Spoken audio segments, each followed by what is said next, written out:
Good evening, everyone, and welcome to Gundam News. And I am very happy to tell you that the first news topic of today involves the always bulky Zaku 3. In December, we're getting the second lineup of the amazing Gundam Artifact line. And just like last time, they are small but highly detailed model kits that kinda mimic resin kits, also with their color scheme. Or if you're lucky, you can also get the clear moss green version instead. For 495 yen a piece, around $50 a pop, you can either get the full armor Gundam, the Gym Thunderbolt version, the Domtropen, the always bulky Zaku 3, or the V2 Assault Buster Gundam, each with a soda-flavored piece of chewing gum included. Or if you just want all of them at once, you can also get a 10-pack for 4,950 yen, around $45. Now, as much as I would like to say that I am getting this set for the Zaku 3, the style they went with is a little bit too different for my tastes, but it is one of those cases where I'm personally not a fan, but I can recognize that it is really well done, and I'm also certain a lot of people will love that style. I am quite digging that full armored Gundam redesign though, and the other redesigns are also quite interesting, especially with like the legs and the feet. They definitely did some quite different things, so to say. And then another piece of absolutely thrilling news is that we are getting yet another 1/144th scale RX-78-2. Now, I personally don't mind them. I do like the design of the Grandpa Gundam, but I'm fairly certain there's quite a few people out there who are going to be like, another one, and who probably would have preferred something else. But this is what we're getting, and fear not, it is going to be a limited edition item for the Dubai 2020 World Expo, which you can, of course, also order through P Bandai.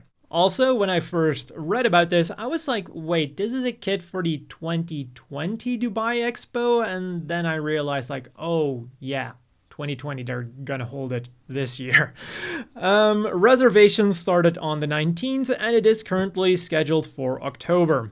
So, what makes this thing different from the previous RX-78-2s, other than its color scheme and seemingly quite high price? And well, it seems that the red is going to be separate parts, it'll come with special markings, and it'll come in a new fancy box. Now, I hope that that is going to be a really high quality and really fancy box that we're getting to justify that price, because as far as I can tell, it is just a slightly retooled RX-78-2 Revive version without the bazooka, and somehow that made it twice the price. And for that reason, I'm out. On to the stuff we could get this week then. It wasn't a lot, but it was some nice stuff. On the 19th, we first got the Master Grade Gundam Eclipse for 5,500 yen, around 50 US, and although I decided not to go for it, I gotta say, the pictures that we got did make me appreciate the design a little bit more. But then, on the other hand, I don't think they're ever gonna make me warm up to that mobile armor mode, or ship mode, really. And then on the same day, we also got the figure-rise Lacus Clyne for 3,520 yen, around 30 US. She of course comes with her mascot, the Haro Pink-chan, an optional mini skirt, and 3 different faces. Her normal face, her happy face for when she just stole a Gundam, and then a troubled face for when she realizes that she wasn't able to steal a Gundam and that she missed out on one. And if you need some pointers on how to build these Gunpla, you can pick up the English version of Gunpla Easy Custom Guide for beginners to intermediate. It was released on the US Amazon on the 17th for $17.23 and is also available on the UK, Canadian, German, French, Italian, Spanish, and Dutch Amazon. And according to the description, it's not just for beginners, but also for people who struggle to find time to actually finish their models. So it sounds like we're also going to be getting some time-saving methods with this book. So it might be worth picking up if you're constantly in need of more time. Then in other news, the Gundam channel has released the first episode of Gunpla Kun. And while I wasn't able to watch this first episode due to the usual region locking, I was able to read up on the character synopsis, so I can kind of give you an overview of what it is about. The main character is Gunpla Kun. As you can probably tell, he is a model kit of the RX-78-2 in super deformed style, and he started out his life as just any other normal Gunpla kit, just got printed, thrown out of the machine, but then somehow, as he was thrown out of the machine, well, as he came out of the machine, he was alive. And because of reasons, it is also his mission to spread the joy of building model kits across the world. In this quest, he is aided by Gunpla Kun, who shares his origin story with Gunpla Kun, but unfortunately the poor thing is self-conscious because he is just a mass production model. The third confirmed character then is Kun, a prideful Gunpla with a fragile ego. And to go along with the series, 6 keychains have been scheduled to be released in September. 660 yen, around 6 US, will either get you Gunpla Kun, Gunpla Kun, or Kun in normal form or in runner form. Now, they did also confirm that more items will be released in the future, and to be honest, I'm just surprised that they haven't announced an actual Gunpla yet. Of all of the past Gundam series that I can think about, they always released the main Gundam in Gunpla form before the actual series came out. And now here we have a series about a Gunpla that came to life. The first episode was released and they haven't even announced the Gunpla yet.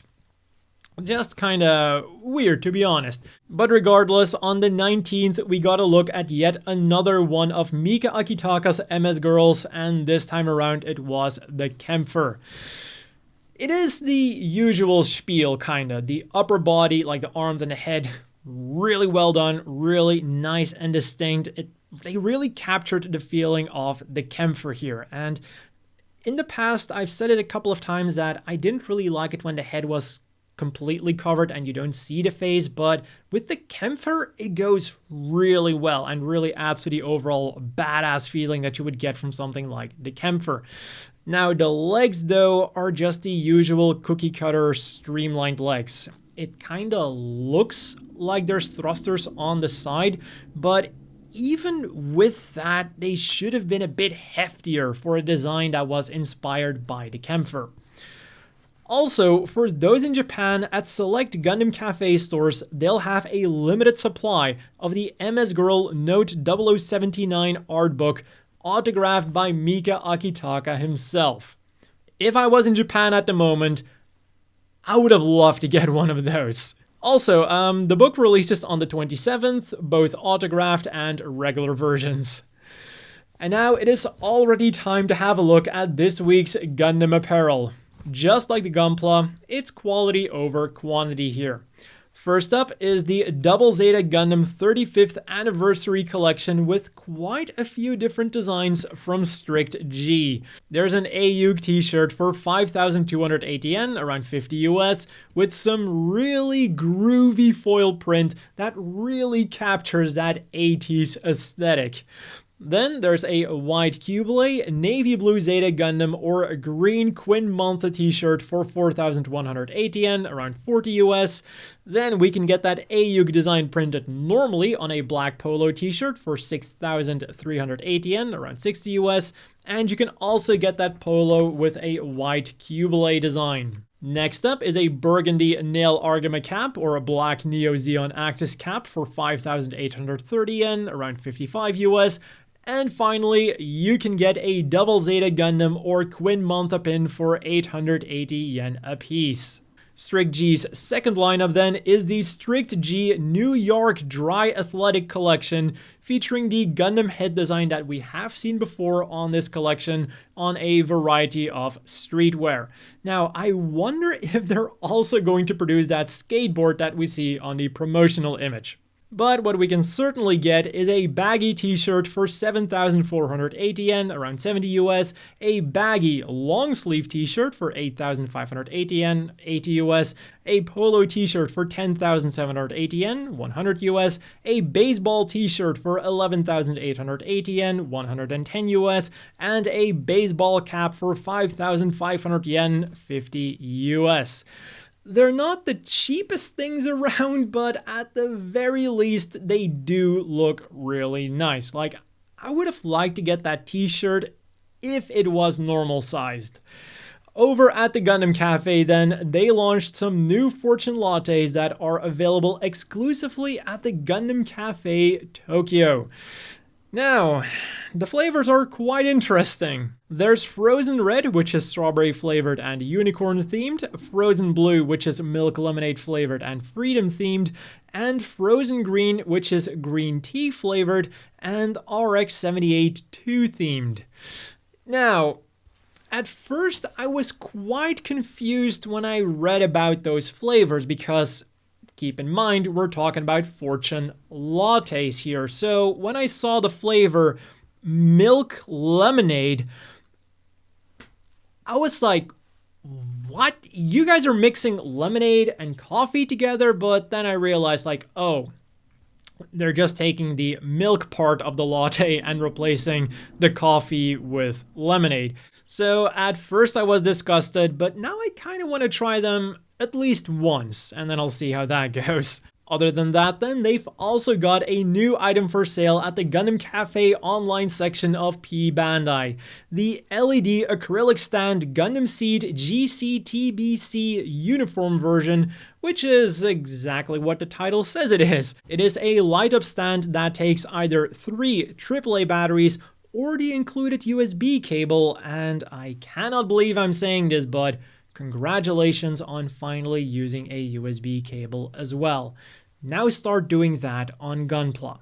And if you want the LED stand, it'll cost you 2,200 yen, around 20 US. And then the other thing that they advertised on that same page were the Gundam chopsticks. Well, the Gundam Beam Saber chopsticks, which I believe has been a staple item there for as long as the cafe has existed. And I also own my own pair of them. Now, admittedly, I rarely ever use them for noodles, and usually I use them to stir my drinks, but whatever. Let's wrap up today's Gundam news with some polls. And first, we're going to tackle the results of a poll that was quite relevant to one of this week's releases, and then finally we'll have a look at the ongoing poll. So, with the release of the Lacus Clyne Figure-Rise Gunpla kit, Gundam.info wanted to know which other Gundam Seed character we really wanted as a Figure-Rise figure. And all the way in last place, with 0.6% of the votes, we have Nickel. Like, Jesus, guys. He was 15. He loved to play the piano. How could you do this to him? Like, sure, he was the idiot that killed himself by running straight into Kira's sword that he was actively trying to pull away, but still. Then with twice the votes, we have Diarca, who was also hot on the heels of his best pal Isaac, with 1.4% of the votes. Then next up are Nataro and Rao, both with only 1.7%. Honestly, I would have expected Raw to get a few more votes, but considering the other people who are higher up on the list, I guess it shouldn't really have been a surprise. Then in 5th place, we have Atherin with only 3.3% of the votes, and in the article where they discussed the results, the person who wrote it even wrote how he was expecting Atherin to be like at least in the top 3 because, well, he's kind of one of the main characters, but he was quite far off when you look at the percentages, because 5th place kind of sounds close to 3rd place, but keep in mind he has 3.3% of the votes. Then in 4th place, falling just short of the podium, we have Maru with 9.6% of the votes. Also, she is totally my pick for the Gundam Seed characters, considering that my favorite Mulaflaga wasn't even on the damn list. I mean, I guess they were just afraid he was going to make the impossible possible and get 100% of the votes, but unfortunately, no Mulaflaga on this list whatsoever. On to the podium places then, we've got Flay in third place with 13.7% of the votes, Kira with 22% of the votes, and then in top place, Cagalli with a crushing 44.7% of the votes. And the writer of the results was asking the same questions that I was asking when I was reading through the results. Forget about why she won. Which outfit is she going to have?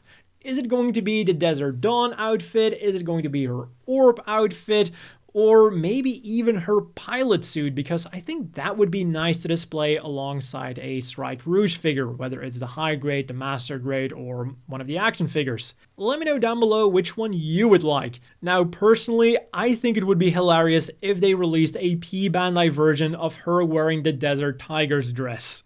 That'd be awesome. Now, while the results we just had a look at were kind of predictable, kind of to be expected, the poll that's currently ongoing at Gundam.info, the rankings so far are crazy if you ask me. Like, I would not have predicted some of these rankings.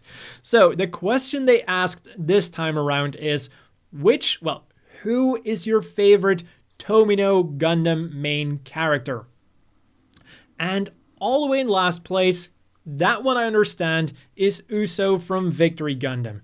Now, the reason I say that isn't because I hate Uso, but just because I feel that Uso is a very kind of middle of the road character. Like, if you had to pick one Gundam character that you loved, I feel like Uso would always fall short. I think for most people, there's always going to be that one other character they prefer above him. Like, he might be a second or a third place character, but he's never going to be the first one, which is why he's in last place here, in my opinion at least, or what I think.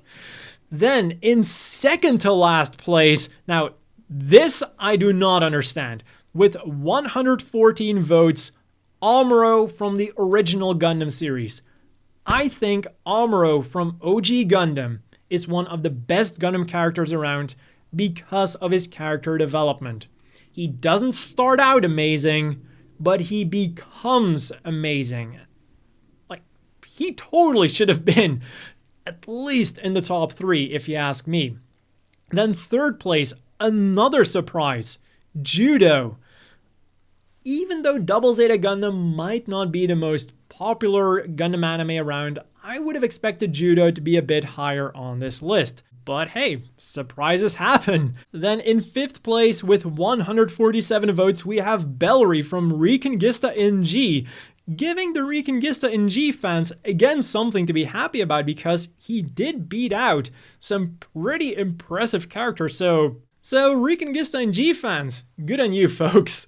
Then in fourth place with 187 votes, we have Seabook from Gundam F91, again placing pretty high, like higher than I would have expected. Then in third place, we have Loran Shahak from Turn A Gundam with 213 votes, a very good place for the Turn A main character. And in second place, another surprise for me, with 275 votes, we have Camille Bidon from Zeta Gundam. Now, I've seen a lot of hate for Camille online, so I wouldn't have expected him to get in second place. Like, I would have expected him more to be somewhere in the middle. And then all the way at the top with 437 votes, we have Amuro Ray from Char's Counterattack.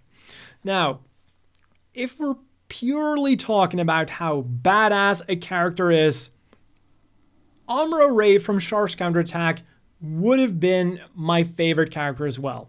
Because basically it is the culmination of the Amuro that we saw in the original Gundam, what he went through in Zeta Gundam, and then what he eventually became in Char's Counterattack. But, like I said before, if we're also taking the character development in mind, then the original Amuro is still my absolute favorite. Let me know what you think down below, and if you want to vote in this poll to maybe change a few things, I will also have a link down below. So that has been all for this week's Gundam news. As always, a big thank you to the Patreon supporters. I hope everyone watching has a great evening, and I'll see you all next week with more Gundam news.